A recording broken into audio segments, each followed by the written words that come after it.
ইরানের একের পর এক ক্ষেপণাস্ত্র হামলার মুখে স্মরণকালের সবচেয়ে বড় ধরনের দুর্যোগের মুখোমুখি ইসরায়েল। ইরানের অব্যাহত হামলা দেশটির নাগরিকদের জীবনে বহুমুখী বিপর্যয় ডেকে এনেছে। প্রতিদিনই কেউ না কেউ হতাহত হচ্ছেন, যা ইসরায়েলের নাগরিকদের কাছেও অবিশ্বাস্য। তাদের দিন কাটছে মাটির নিচের বাংকারে, আতঙ্কে আর অনিশ্চয়তায়। গেল দুদিন ধরে ইরানের বেশ কিছু সফল হামলার পর প্রশ্ন উঠেছে, ইসরায়েলের ইন্টারসেপ্টরের মজুদ কি তবে শেষ? স্মরণকালের সবচেয়ে ভয়াবহ বিপর্যয়ের মুখে ইসরায়েল। দেশটির কট্টরপন্থার সমর্থকরাও স্বীকার করতে বাধ্য হচ্ছেন, রাষ্ট্রটি জন্মের পর আর কখনো এতটা ভয়ঙ্কর পরিস্থিতির মুখে পড়েনি। যুদ্ধের দিন যত গড়াচ্ছে তত ইরানের প্রতিশোধের ক্ষেপণাস্ত্রে পুড়ছে ইসরায়েল, যার শুরুটা করেছেন ফিলিস্তিনের হাজারো মানুষের গণহত্যার জন্য দায়ী বেনিয়ামিন নেতানিয়াহু। এবার সেই ইসরায়েলে যেন গাজার পরিণতি। ব্রুনেই ও রামাদগান এলাকায় ইরানের মিসাইল হামলায় আহত বেশ কয়েকজন। এমন পরিস্থিতি আরও অন্তত 1 ডজন এলাকায়। সমস্যা হলো, ইসরায়েল মিসাইল ঠেকাতে পারলেও তা থেকে বেরিয়ে আসা টুকরোগুলো থেকে রেহাই মিলছে না। ইসরায়েল জুড়ে অসংখ্য বাংকার মানুষের প্রাণ বাঁচালেও কেড়ে নিয়েছে স্বাভাবিক জীবনযাপন, যে জীবনের অভিজ্ঞতা নেই দ্বিতীয় বিশ্বযুদ্ধ পরবর্তী ইহুদি প্রজন্মের।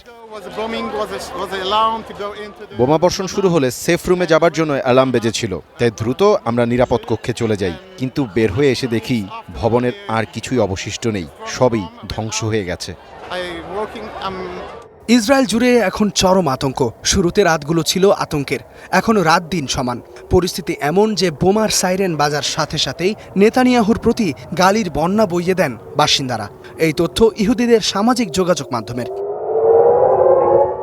নেতানিয়াহুকে প্রকাশ্যে দেখা যাচ্ছে না প্রায় 1 সপ্তাহ, তবে প্রকাশ্যে এসেছেন দেশটির প্রতিরক্ষামন্ত্রী। ইরানি হামলায় ক্ষতিগ্রস্ত এলাকা পরিদর্শনের সময় সাংবাদিকদের প্রশ্ন ছিল, প্রতিরক্ষা মিসাইলের মজুদ কি তবে শেষ? এই দাবি নাকচ করলেও ইন্টারসেপ্টর নামের সেই মিসাইলের মজুদ আছে কিনা তাও পরিষ্কার করেননি তেল আবিবের প্রতিরক্ষা প্রধান। কিন্তু প্রশ্ন উঠেছে, দেশটির হতাহতের সংখ্যা কেন নগণ্য? এর কারণ দুটি: ইসরায়েলের আকাশ প্রতিরক্ষা ব্যবস্থা ও বেসামরিক প্রতিরক্ষা নীতি। 1951 সালে পাশ হওয়া একটি আইন অনুযায়ী ইসরায়েলের সরকারি বেসরকারি প্রতিটি স্থাপনায় শেল্টার বা বাংকার স্থাপন করা বাধ্যতামূলক।